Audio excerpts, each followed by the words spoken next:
అంటే ఇంత కానిస్టేబుల్తో సోమోటో మీరు ఎఫ్ఐఆర్లు చేయగలిగినప్పుడు మరి వీళ్ళ మీద కూడా Telangana Congress social media handles మీద కూడా చేయాలి కదా. ఆ గౌతమ్ పోతగోన్ అంటే ఆయన ఏం పాపం చేసిండు? డైరెక్ట్గా ఆయన మీద ఒక అమ్మాయి అత్యాచారం అని చెప్పేసి అంటా ఉన్నారు. ఆయన పోయి కంప్లైంట్ ఇస్తే నా మీద ఇంత ఘోరంగా అపవాదులు వేస్తున్నారు, కంప్లైంట్ ఇస్తే మరి తీసుకుంటలేదు. Where is a fairness? ఎక్కడుంది right to equality? Article section 173 BNSS ఏం చెప్తున్నది? Every citizen has a right to have FIR registered. Lalita Kumari versus state of UP 2014లో గొప్ప జడ్జిమెంట్ వచ్చింది. ఏ సిటిజన్కైనా పోలీసుని పోతే ముందు ఎఫ్ఐఆర్ ఇష్యూ చేయండి, దాని తర్వాత ఇన్వెస్టిగేట్ చేయండి, తప్పని రాయండి, రైట్ అయితే మీరు అరెస్ట్ చేయండి అని చెప్పిండ్రు. మరి ఎందుకు మీరు చేయడం లేదు?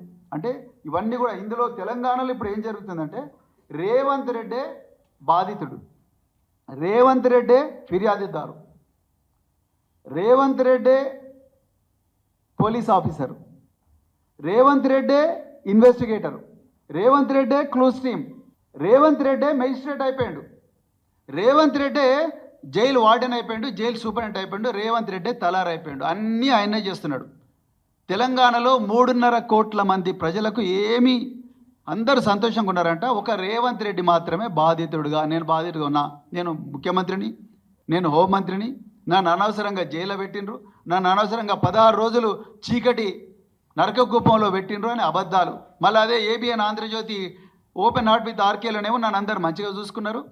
నాకెవరో ఆయన పేరు ఉండే మల్లయ్యనా నాగయ్య అనే ఒక దళితుడని ఆయన నాగయ్య ఒక మాదిగ సమాజానికి చెందిన వ్యక్తి అంటూనే ఉన్నాడు, మళ్ళీ వాడు అంటున్నాడు. ఇదేనా భూస్వామ్య విధానం? అంటే ఇది కాకపోతే ఏంది రేవంత్ రెడ్డి? ఒకవైపు ఏమో నాగయ్య నాకు మంచిగా వంట వండిండు అంటావు, ఇంకోసారి వాడు అంటావు, రెండోదేమో నేను పైన కూర్చున్నా వాడు కింద కూర్చున్నాడు అంటావు. వాడు ఆయన మరి ఇక్కడనే మళ్ళీ అసెంబ్లీ సాక్షినేమో మాదిగోళ్ళు మేమందరం కూడా కలిసే ఉంటాం అంటారు. ఏంది అసలు ఏం జరుగుతున్నది ఇక్కడ?